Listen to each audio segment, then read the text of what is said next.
कृषि दर्शन के कार्यक्रम के देखैया छत्तीसगढ़ के जम्मो किसान भाई बहिनी हो मया भरे जय जोहार राम राम करत हो। संगवारी हो देखो छत्तीसगढ़ में किसानी बूता बड़े मेहनत के बूता है और 12 महीना हमन कुछ न कुछ फसल लेथन, लेकिन बहुत से ऐसे फसल है संगवारी हो जेकर कोती यदि लौटना चाहन तो बहुत अच्छा लाभ है। बहुत से संगवारी मन ध्यान नहीं देवे, लेकिन हमार कार्यक्रम के उद्देश्य संगी हो कि आप मन ला हर बात ला जनवाना है कि कौन कौन सा फसल लेके हमन एक आर्थिक स्रोत ला बढ़ा सकत हन। मोर पाछू में आप मन देखा तो हरा चारा के फसल आप मन ला दिखत है, यानी कि दूध डेयरी के व्यवसाय बढ़त है।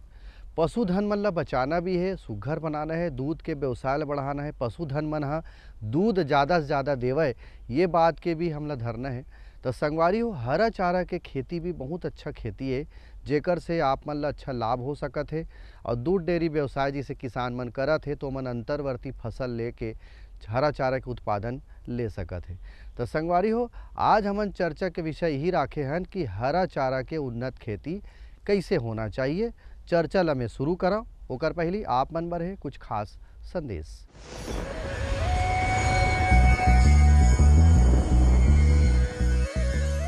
गेहूं की फसल हम रबी में लगाते हैं। तो रबी जैसा कि हम जानते हैं कि रबी जो है वो ठंडा वातावरण, ठंडा जलवायु रहता है।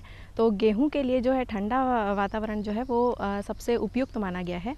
छत्तीसगढ़ की बात करें तो छत्तीसगढ़ को हम 3 जोन में बांटते हैं, जिसमें पर्वतीय क्षेत्र आता है जिसे पहाड़ी क्षेत्र भी कहते हैं, जो अंबिकापुर के आसपास का क्षेत्र, जो संभाग अंबिकापुर संभाग, सरगुजा संभाग को हम पर्वतीय क्षेत्र में लाते हैं। और पठारी क्षेत्र में जैसे बस्तर का हो गया, और मैदानी क्षेत्र में ये आसपास के रायपुर, धमतरी, ये आसपास के महासमुंद आदि ज़िले आते हैं। तो जो ठंडा वाला प्रदेश है, अंबिकापुर और सरगुजा वाला क्षेत्र है, वहाँ पर गेहूं की खेती बहुत अच्छे से की जाती है और वहाँ पर उसकी उत्पादकता भी काफ़ी हमको देखने में मिलती है। हालांकि मैदानी क्षेत्रों में भी गेहूं की खेती की जाती है, लेकिन इसकी प्रोडक्टिविटी है, इसकी उत्पादकता जो है वो पर्वतीय क्षेत्रों से थोड़ी कम आती है।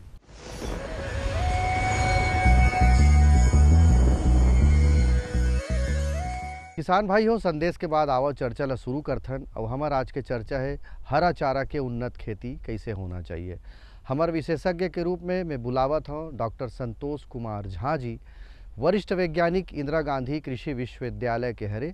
ओकर से पूछथन कि छत्तीसगढ़ के जो जलवायु है, जो यहाँ के माटी है, ओकर हिसाब से हरा चारा के खेती के संभावना, हरा चारा के महत्व कतका है, कैसे है, काबर है। देखिए छत्तीसगढ़ में चारा फसलों की जो है संभावना बहुत अधिक है। जैसे कि आप जानते हैं कि हमारे यहाँ जो है बहुत अधिक चारा जो है उसकी कमी है, और जो छत्तीसगढ़ की तीनों भौगोलिक स्थिति है वो चारा फसलों के लिए उपयुक्त है। यहाँ पे हम लोगों ने जो अनुसंधान में पाया है, यहाँ पे तीनों भौगोलिक क्षेत्र पे अच्छी तरह से चारा फसलों को लिया जा सकता है। किसान भाइयों देखो हरा चारा के महत्व के बारे में बताई से, हरा चारा के संभावना ला बताई से। हरा चारा चारों मूड़ा हमारे छत्तीसगढ़ के जो माटी है वहाँ हो सकत है अलग अलग समय में और अलग अलग तिथि में। और यहाँ के माटी जोन है वो माटी में का हरा चारा ले सकत हन, कौन कौन सा हरा चारा ले सकत हन, ओकर नाम का है, और माटी के तैयारी हम कैसे करबो, जमीन के तैयारी कैसे करबो, ये सब बात ला पूछत हूँ झा जी से। और का बतावत है संगवारी हो आप मन देखो। देखिए हरा चारा जो है 2 तरीके से हम विभक्त कर सकते हैं हरे चारे को लगाने के लिए, और ये जो मैं आपको बता रहा हूँ ये तीनों ही क्षेत्रों के लिए उपयुक्त है। और इसको हम इस तरह से विभक्त करते हैं कि जो एक बहुवर्षीय चारा होता है, जिसको कि आप एक बार लगा के 3 साल तक लगातार हरा चारा उसी क्षेत्र से, उसी एरिया से लेते रहते हैं। उसके बाद होता है एक मौसमी चारा, जो कि खरीफ में, रबी में और जब गर्मी की ऋतु आ जाती है तब वहाँ पे ले सकते हैं। तो जैसे बहुवर्षीय चारा है उसके अंदर में बाजरा नेपियर हाइब्रिड है, तीनों क्षेत्र के लिए उपयुक्त है। उसके बाद है बहुवर्षीय ज्वार, जो कि एक बार लगाने से आपको 2.5 साल तक लगातार हरा चारा दे सकता है, ऐसी फसल है। नेपियर एक बार लगाएंगे तो 3 साल तक आप इसको कटाई कर सकते हैं, 1 साल में आप इससे 5 से 6 बार कटाई कर सकते हैं। तो ये तो हो गई बहुवर्षीय चारा।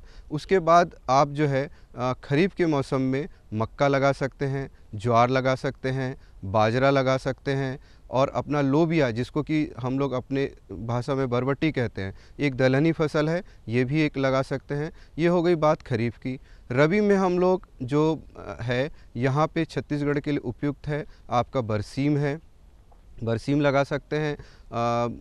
रिचका लगा सकते हैं, रिचका भी एक अच्छा कई गुजराती फार्मर जो है छत्तीसगढ़ में इसको भी लगाते हैं।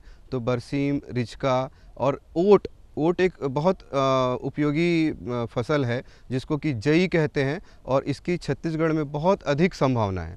आप इसका बीज उत्पादन भी हम छत्तीसगढ़ में स्वयं ही कर सकते हैं, तो ये लगा सकते हैं। उसके अलावा जब जायद की ऋतु आ जाएगी तब हमको मक्का, ज्वार, बाजरा और उसके साथ में हमको जो है दलहनी फसल के रूप में बरबट्टी की फसल या लोबिया की फसल ले सकते हैं। तो मैंने जो आपको अभी तक फसल बताई, जिन फसलों का नाम बताया, ये सारी फसलें छत्तीसगढ़ के लिए उपयुक्त हैं और तीनों ही जलवायु के लिए उपयुक्त हैं। खासकर जो आपका सरगुजा रीजन है जहाँ पे बहुत ठंड पड़ता है, वहाँ बरसीम बहुत अच्छा हो सकता है, बरसीम के लिए उपयुक्त है। प्लेन भी बरसीम के लिए उपयुक्त है। बस्तर भी, बस्तर में मक्का बहुत अच्छे तरीके से हो सकता है, लोग मक्का उगाना। बस हमको जब मक्का उगाते हैं तो थोड़ी सी जो ध्यान रखने वाली बात है, जो हम भुट्टे के लिए उगाते हैं उसकी शस्य क्रिया और जो हम चारे के लिए उगाते हैं तो थोड़ा सा बदल जाता है। किसान भाइयों देखे हो, हरा चारा बर जलवायु जोन है, जोन माटी है, ओकर बारे में पूरा बतावत रही से, अलग अलग किस्म बताई से ओला ले सकत हन। रबी के मौसम में, खरीफ के मौसम में, सबो मौसम में, यानी 12 महीना हरा चारा आप मन ले सकत हो। किस्म अलग अलग है, चारा के नाम अलग अलग है, जैसे मक्का है, ज्वार है, बाजरा है, बरबट्टी है। संगवारी हो, हमन ओला साग के रूप में उपयोग करथन, लेकिन दलहनी फसल में बरबट्टी भी है हरा चारा के रूप में बहुत बड़े काम आथे। एला बहुत से संगी अगर नहीं जानत होही तो आज के कार्यक्रम में ओमन ह देखी सुनही तो पता चलही कि वैज्ञानिक मन बताथे कि हरा चारा के महत्व में बरबट्टी तक है। अब बात आथे संगी हो कि लगाए के विधि कैसे है, कौन कौन सा हरा चारा हम लगावत हन, ओकर लगाना कैसे है, नर्सरी लगाबो कि बीजा लगाबो कि छिटका विधि से लगाबो कि कैसे लगाबो, बीज के मात्रा कतका लाग जही, कौन सा किस्म के लगाना है, ये सब बात ला बतावत है झाँ जी है। और का बतावत है संगवारी हो, सब मिल के देखन। जो मैंने आपको अभी फसलें बताई हैं, सब की थोड़ी थोड़ी सी बुआई की विधि, बीज दर और उसको लगाने का तरीका थोड़ा थोड़ा अंतर है। चारा फसलें दो तरीके से लगाई जा सकती है। जैसे बाजरा नेपियर हाइब्रिड है, नेपियर घास है, उसको हम लोग बीज से नहीं लगा सकते, उसको हम लोग गन्ने की तरह जो है या तो रूट स्लिप या फिर जो गांठे वाली डंठल होती है उससे ही लगा सकते हैं। तो वो उसकी बात हो गई। बाकी जो है हम बाकी फसलें जो हैं बीज से लगा सकते हैं। जैसे बरसीम है तो बरसीम का जो है 25 से 30 किलोग्राम 1 हेक्टेयर में सफिशिएंट है।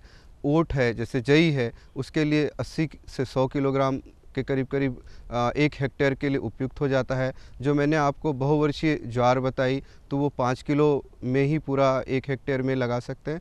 तो हर फसल के लिए जो उसका बीज दर और लगाने का तरीका थोड़ा थोड़ा अलग है। अब लगाने में या तो हम लाइन पद्धति से लाइन पद्धति में लगा सकते हैं या छिड़का पद्धति से लगा सकते हैं। तो छिड़का पद्धति ज़्यादातर किसान जो है चारा फसलों को छिड़का पद्धति से लगाते हैं, लेकिन लाइन से लाइन में लगाने से, बुआई करने से भी कोई हर्जा नहीं है। उसमें उत्पादन थोड़ा सा ज़्यादा आता है, प्लस उसमें मैनेजमेंट आसानी हो जाता है। किसान भाई बहनी हो देखे हो, हरा चारा में किस्म किस्म के हरा चारा लगाए के विधि ले बताई से, छिटका भी लगाना है, कतार बोनी से भी लगाना है, और जिसे बहुत से फसल है संगवारी हो जिला गन्ना के रूप में लगाथन, नहीं बेठ लगाथन, गांठ गांठ रही थे ओला लगाथन। वैसे मक्का है, ज्वार है, ओला लगाना है। तो बेठ के रूप में, बीजा के रूप में, छिटका रू विधि से, कतार बोनी से, सबो प्रकार के विधि बतावत रही से।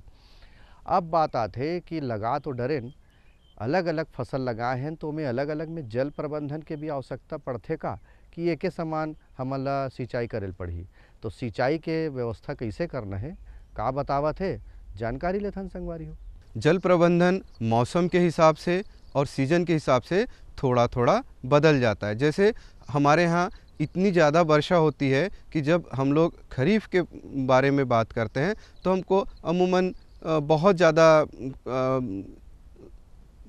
पानी देने की ज़रूरत नहीं होती, वो बरसात के पानी से ही हो जाता है। यदि बहुत लंबा गैप हो गया, 20 दिन 25 दिन का गैप हो गया, तो एक आध इरिगेशन की ज़रूरत पड़ती है। हाँ, लेकिन जब हम लोग गर्मी में और रबी में लगाते हैं तो हमको पानी की ज़रूरत पड़ती है। जैसे बरसीम है तो बरसीम में कम से कम आपको 5 से 6 पानी की ज़रूरत पड़ती है, और बरसीम को आप छत्तीसगढ़ में 4 से 5 बार कटाई भी कर सकते हैं। इसी तरह से जो मक्का है, जब आप गर्मी में लगाएंगे तो आपको 3-4 पानी की ज़रूरत पड़ेगी। तो इन सभी का एक शस्य प्रबंधन जो है अलग अलग फसल के लिए अलग अलग हो जाता है। लेकिन आपको जब बरसात में और रबी में निश्चित रूप से जल प्रबंधन करने की आवश्यकता होती है, क्योंकि जल के बिना जो है आप बहुत ज़्यादा हरा चारा का उत्पादन नहीं कर सकते। ये तो रही संगी हो सिंचाई के व्यवस्था कैसे करना है। अब बात आते कि वैसे तो हरा चारा यानी खुद एक पशुधन मन के लिए बहुत अच्छा चारा हरे, लेकिन खेती करबो तो इहू ला भी खान पान देल पड़ही, इहू ला दाना पानी देल पड़ही। तो हरा चारा खेती बर हमन ह खाद के व्यवस्था कैसे करबो, कौन कौन सा खाद डारबो, और कहूँ खरपतवार के भी यदि संभावना है तो ला नियंत्रण हम कैसे करबो। आओ ये सब बात ला बतावत है झाँ जी है देखन। खाद का भी प्रबंधन फसल के हिसाब से अलग अलग हो जाता है। जैसे हम जब बहुवर्षीय चारा लगाते हैं, तो बहुवर्षीय चारा जब लगाते हैं तो ये बहुत ज़रूरी है कि हम लोग क्योंकि वो 3 साल तक उसी भूमि पे लगे रहना है, तो वहाँ पे हमको जो अच्छे तरह से सड़ा हुआ गोबर खाद देने की ज़रूरत पड़ती है।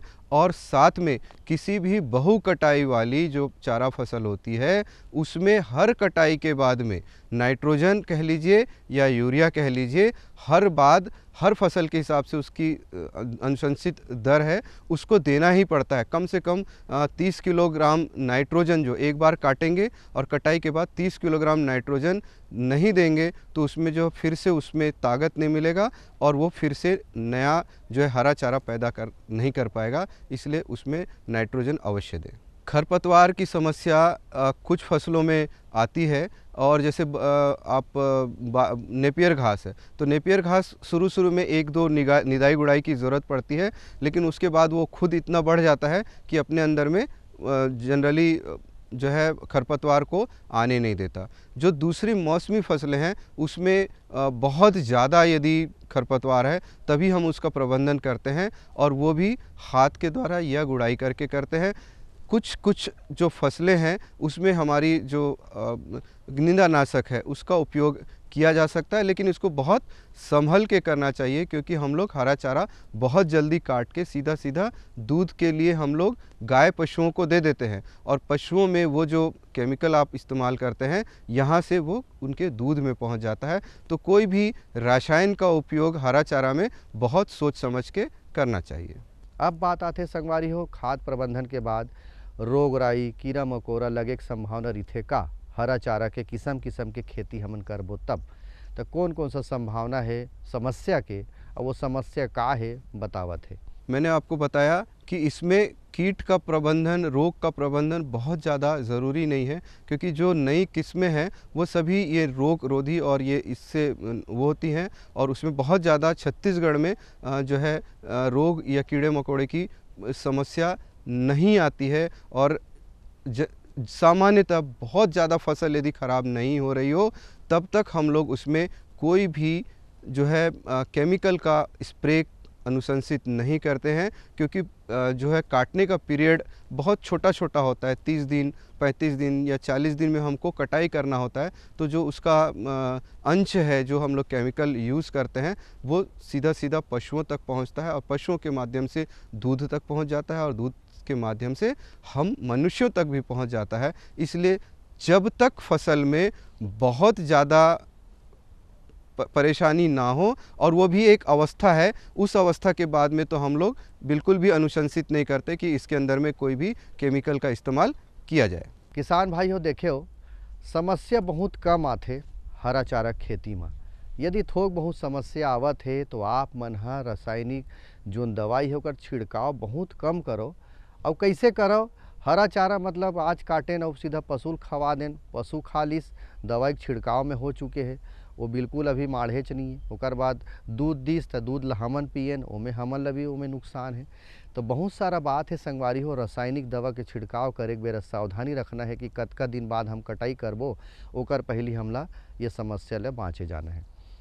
जैविक खाद के रूप में या रासायनिक खाद ला छोड़ के जैविक खेती भी कर सकते का हरा चारा के रूप में, इहो बात ला पूछ लेथन संगवारी हो। काबर के रासायनिक तो बात हो गए, अब जैविक रूप से हमला हरा चारा लेना है तो वो बात हो सकत है का आज के समय में? अब हमारे यहाँ पे ऑर्गेनिक मिल या जैविक दूध का उत्पादन करते हैं, तो जो जैविक मिल्क दूध का उत्पादन करते हैं वो उनका पूरा का पूरा एक कार्यविधि बनी हुई है। वो गोबर का खाद, नीम का छिड़काव और जो गौमूत्र का इस्तेमाल और वर्मी वाश का इस्तेमाल, इस तरह से करके, और ब्रह्मास्त्र है या इस तरह से जो ऑर्गेनिक जब हम या जैविक रूप से जब चारा का प्रबंधन करते हैं तो उसकी फसल पद्धति थोड़ी सी बदल जाती है, और वो भी एक अच्छा विकल्प है जो किसान भाई जो विशुद्ध रूप से जो है ऑर्गेनिक मिल्क का प्रोडक्शन करना चाहते हैं या लेना चाहते हैं,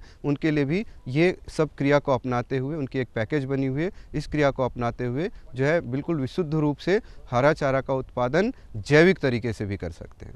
देखियो किसान भाई हो, जैविक खाद यदि आप मन डारत हो या जैविक रूप से हम खेती करत हन हरा चारा के, तो वो पूरा बहुत अच्छा संभावना है। और ये तो बहुत अच्छा है कहा थे, रासायनिक खेती छोड़ के हमन ह जैविक खेती कर सकत हन। संगवारी हो, चर्चा भी और जारी रही, लेकिन बेरा हो गया एक ठन संदेश के, तो आप मन देखो ये संदेश।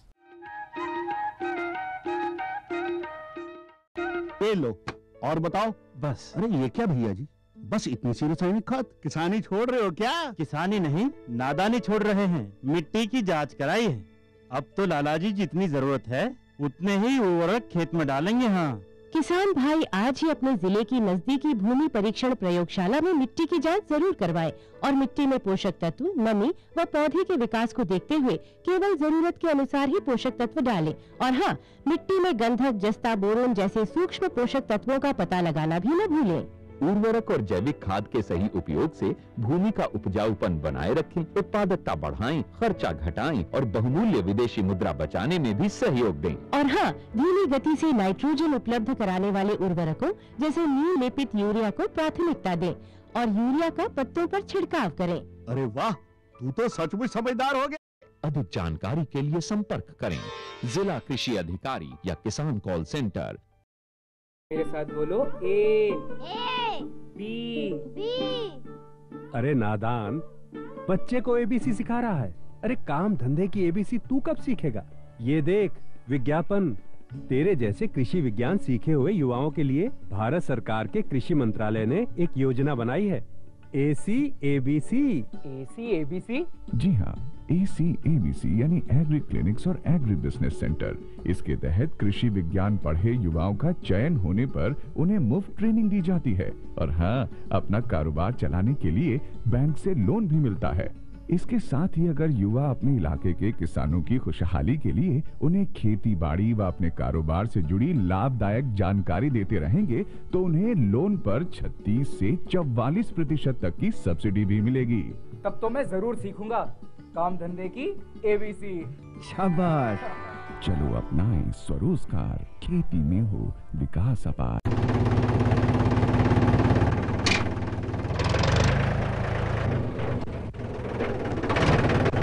अरे हरकू वाह, बीज, कीटनाशक और आज खाद भी।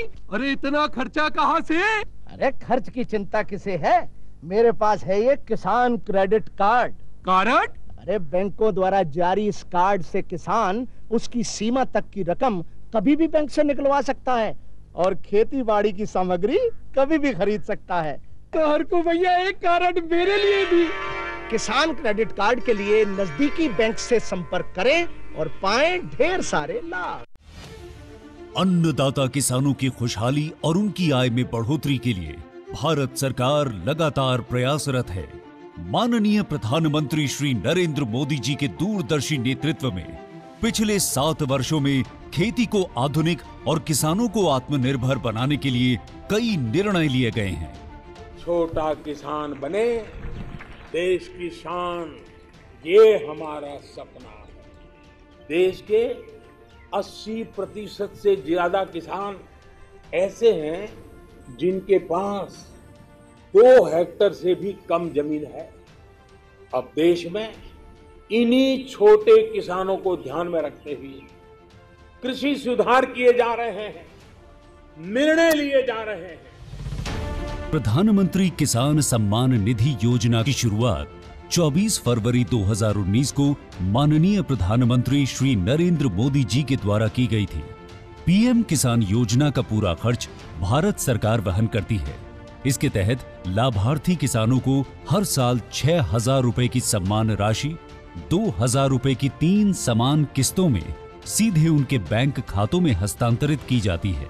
अब तक 11 करोड़ से भी अधिक लाभार्थी किसानों के बैंक खातों में 1,58,000 करोड़ रुपए से अधिक की राशि सीधे ट्रांसफर की जा चुकी है। किस्तों की जानकारी किसानों को एसएमएस के माध्यम से दी जाती है। இப்போ நேரா நாங்க வந்து பேங்க்குக்கு ஆக்சுவல் போகும்போது அந்த பணத்தை நாங்க வித்ரா பண்ணிட்டு வந்து நாங்க விவசாயம் பண்ணிக்கிறோம்। इस मदद से बुआई के पहले अब किसानों को बीज, खाद, कीटनाशक और कृषि संबंधी अन्य जरूरतों के लिए साहूकारों के आगे हाथ नहीं फैलाना पड़ता। અને એના લીધે મારે કોઈ જોડે કે સગા સંબંધી કે મિત્રો જોડે મારે ઉછીના પૈસા લેવાની જરૂર પડતી નથી અને એનાથી હું સારી એવી खेती કરી શકું છું। इस योजना से मिले लाभ तथा आवेदन की स्थिति देखने के लिए पीएम किसान पोर्टल लॉन्च किया गया है। इस पोर्टल के माध्यम से पात्र किसान अपना पंजीकरण स्वयं करने के साथ साथ अब तक मिले लाभ और अपने आवेदन की स्थिति फार्मर्स कॉर्नर से देख सकते हैं। इस योजना का लाभ पात्र किसानों को ही मिल सके, इसके लिए इस प्रक्रिया को फूल प्रूफ बनाते हुए इसे आधार और इनकम टैक्स वेरिफिकेशन के साथ साथ फिजिकल वेरिफिकेशन से भी जोड़ा गया है। इसके अलावा किसानों की सुविधाओं और जानकारी के लिए पीएम किसान मोबाइल ऐप भी विकसित किया गया है। पीएम किसान सम्मान निधि योजना का लाभ देश के सभी राज्यों और केंद्र शासित प्रदेशों के किसानों को मिल रहा है। इसे हासिल करके हमारा किसान सबल और आत्मनिर्भर हो रहा है। इस स्कीम ने हमारा भारत सरकार ने हमारा किसान के लिए बहुत बड़ा सम्मान दिया है। इसीलिए हम भारत सरकार को, प्रधानमंत्री नरेंद्र मोदी जी को हम बहुत बहुत धन्यवाद देती हूँ। आत्मनिर्भर भारत की पहचान प्रगतिशील और समर्थ किसान।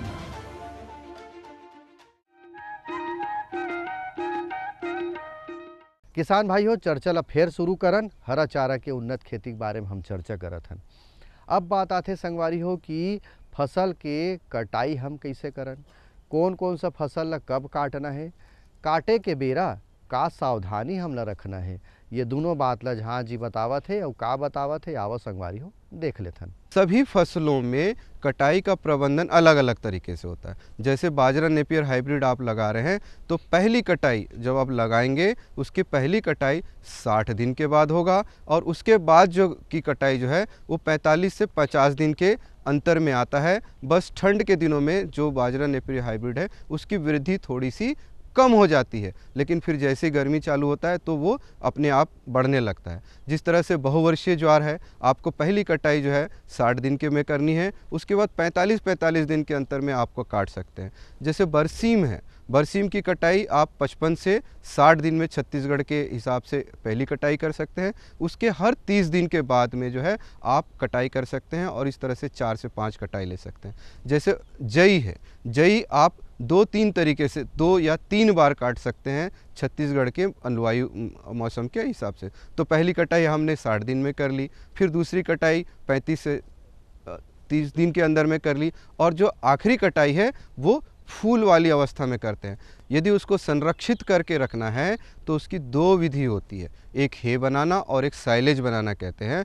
हे बनाने की विधि में क्या करते हैं कि कुछ उसके लिए भी फसलों की जो कौन से फसल का हे बनाया जा सकता है और किस फसल का साइलेज बनाया जा सकता है ये तय है। और हे बनाने के लिए आपको काट के धूप में, हल्का हल्का धूप में उसको इस तरह से छाया में सुखाना है कि उसके अंदर में जो है धीरे धीरे जो उसके अंदर में नमी है वो कम होते जाए, और जब उसको तोड़ के देखें तो टक से आवाज़ आए, तो उसको आप उसी हरे अवस्था में काट के हरे रूप में ही संरक्षित करके रख सकते हैं। इसे हे बनाना कहते हैं। उसके अलावा एक साइलेज बनाना कहते हैं, जैसे कि मक्का है, ज़्यादातर जो है मक्का फसलों का साइलेज बनाया जाता है, और उसकी बनाने की एक पूरी की पूरी विधि है। हम जब भुट्टा आ जाता है और उसके अंदर में दूध भरने लगता है तब उसकी कटाई करते हैं। कटाई करने के बाद में हम जो है उसको चाफ कटर से छोटे छोटे टुकड़ों में काटते हैं, और एक साइलो पिट कहते हैं, या जहाँ गड्ढा होता है वहाँ, या आजकल रेडीमेड साइलो बैग मिलते हैं,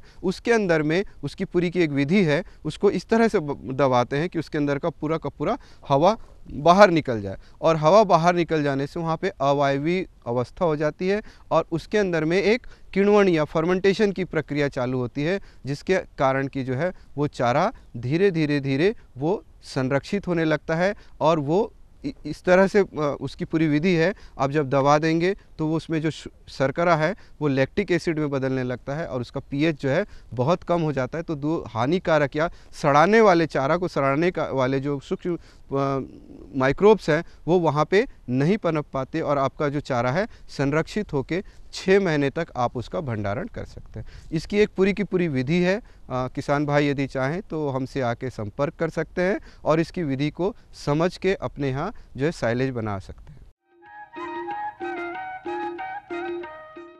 अवैया बेरा आप मन संग गोड़ बात करी हूँ, नवा विषय के बारे में कोनो वैज्ञानिक ल बुला के जानकारी देवाबो। तब तक मोला देवा विदा। जय जोहार, राम राम करत हूँ।